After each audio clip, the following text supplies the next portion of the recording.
Greetings, natural-loving viewers, and welcome to this week's edition of Planet Earth, Our Loving Home, featuring the first in a two-part series on the Findhorn Eco-Village, a global community that grew from the concept of environmental, social, economic, and spiritual sustainability.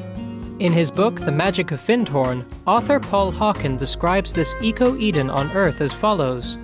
There have been stories in the press and other media about a small community in the north of Scotland called Findhorn, where people talk to plants with amazing results. Stories of vegetable and flower gardens animated by angelic forms. Stories of plants performing incredible feats of growth and endurance. 40-pound cabbages, 8-foot delphiniums, and roses blooming in the snow. All a short distance from the Arctic Circle on a cold, wind-blown peninsula jutting into the North Sea, with its soil as sandy as your local beach. Hello, my name is Noémie, je viens de France et je suis ici pour faire la semaine l'Experience Week. C'est une très belle semaine, c'est très fort en émotion parce qu'on est toujours là. Et là, on doit choisir dans la semaine un domaine où travailler et j'ai choisi de venir dans les jardins. Parce qu'en France, je travaille dans des jardins et que je suis intéressée pour travailler de manière consciente la terre. Ils appellent Works in Love, travailler avec l'amour. Voilà.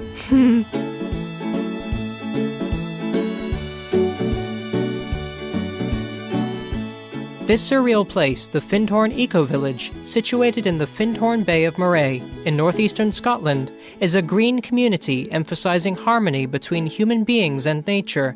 The residents work to create an environment that improves the fundamental quality of life for all.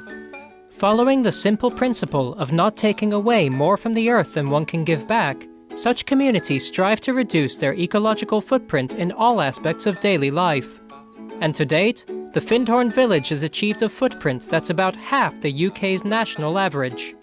Even more impressive, a 2007 study by GEN Europe, or the Global Eco-Village Network, in partnership with the Sustainable Development Research Centre, concluded the site had the lowest ever ecological footprint of any community in the industrialised world. The community is very much about being at peace and co-creation and doing what's good and not doing harm and being open. It's very much about being open. I was a vegan before I came here, and of course the food here is locally grown, organic, so that's also good. It's all and seasonal. So the main principles of good healthy diet are held here also, so it's easy to get at. Findhorn began in 1962 when Peter and Eileen Caddy and their 3 sons, along with Dorothy McLean, arrived at a caravan park in the seaside village of Findhorn. The group came seeking temporary residency as their employment at a hotel in the nearby town of Forres had come to an end. So Peter, Eileen and Dorothy, and there were 6 of them living in just this tiny little caravan. And they were waiting and thinking that they will be here just for a short time, and they were just simply waiting for employment, and while they were waiting they were staying here. And they were only living on £8 a week, which wasn't very much money to feed them and feed their children, so they decided to build a garden around them.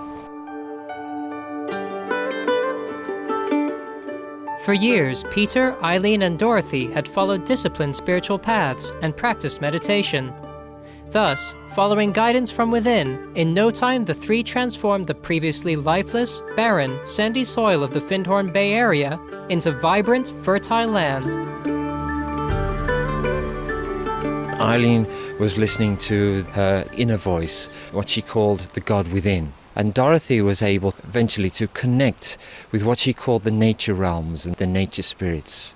And she called it the Deva, for want of a better word, the Devas, where she found that she was able to get in touch with the essence of the plants and the nature kingdom as a whole. And Peter was very much a guy of putting things into practice. So he would talk to Dorothy and he would talk to Eileen and listen to what their guidance was and then try and put that into practice. Peter would ask Dorothy, questions about how much compost should I put in here, or how should I work this soil, and Dorothy would get answers through her inner work. And from that, the garden became a bigger and bigger success. Word spread quickly about the magic of Findhorn, and people came to join the Caddies and Dorothy in their work. Soon the original group of 6 grew into a small community in the village of Findhorn. We were growing very, very large vegetables, and people couldn't understand because it's essentially very soily earth. So people did not understand why we could get such good vegetables in such poor earth. Not very soily earth, very sandy earth. This was sand dunes.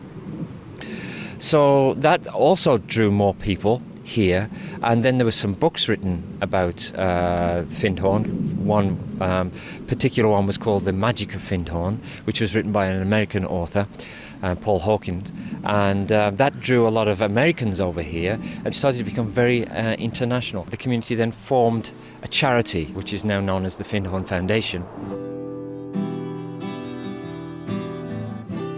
When Martin Roche Nishimori, currently manager of the Health and Safety Department at the Eco-Village, first heard about this special community, he never thought that it would become his permanent home. And one day my wife was reading a magazine, and she heard about this place called Findhorn, this magical place called Findhorn. She read the article, it sounded very, very interesting, and she then read the book The Magic of Findhorn, told me all about it. I then read The Magic of Findhorn, and we thought, great, this sounds like a really interesting place, let's go and visit it. Let's join the jolly residents of Findhorn Eco-Village to learn more about their planet-friendly lifestyle. To date, the Findhorn Eco-Village has constructed approximately 61 ecological buildings, all of which respect and honor the environment. We were fortunate enough to be invited to the home of Karen Bowles, a member of the communications team at the Eco-Village, and learn about many of the community's fascinating green initiatives. It's about 10 years old. It was the second house that was built on what we call the Field of Dreams, this area here. And it's an eco house basically because it's designed to maximise the passive solar heat gain. So you can see there's lots and lots of glass on the southern side here. We've got a big conservatory that wraps around the front of the house, and in summer or even in winter we actually manage the heat coming into the house by opening or closing the doors. In summer it can actually get too hot, but on a day like today when there's sun, we actually heat the house by the passive solar heat gain that comes from the conservatory. The walls are insulated with it's like a recycled newspaper that's gone into a pulp and then pumped into the walls.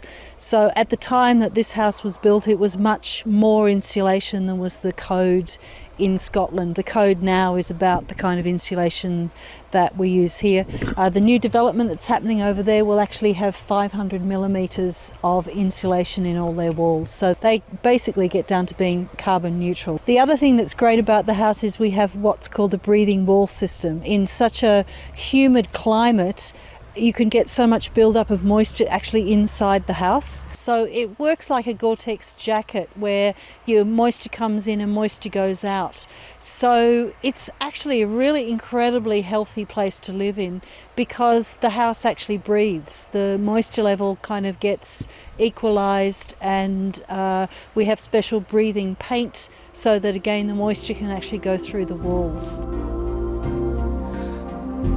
Each household also grows its own organic vegetables and fruit. We have some lettuce seedlings that we will be putting into the cold frame, and it will go back on the garden over there, and so it extends the time that we can grow lettuce, and then we'll start putting plants in for next year. So this year we actually grew a lot of pumpkins in there, so we have some really beautiful spaghetti squash that we'll eat over the winter that grew in our cold frame. So you can see lots of other things growing in the garden. We've got a lot of cabbages, we've got the Brussels sprouts. You can see they're just the last of our raspberries on the raspberry canes through here, which is pretty amazing. You know, it's November and we've still got a few raspberries.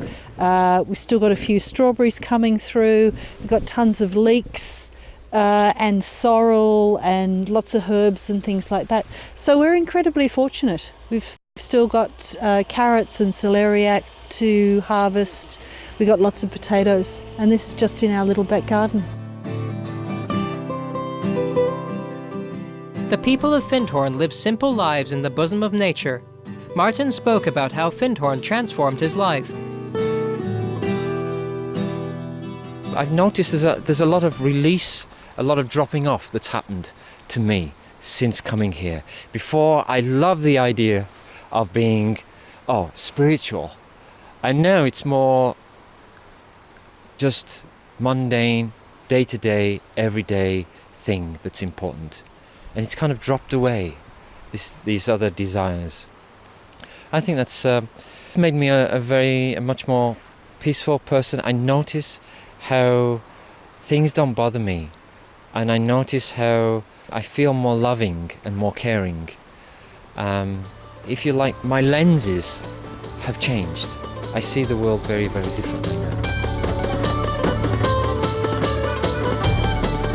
Blessed viewers, please join us again next Wednesday for Planet Earth, Our Loving Home, and the concluding episode on the Findhorn Eco-Village, when we'll learn more about the inspiring Findhorn community and its earth-friendly architecture and facilities.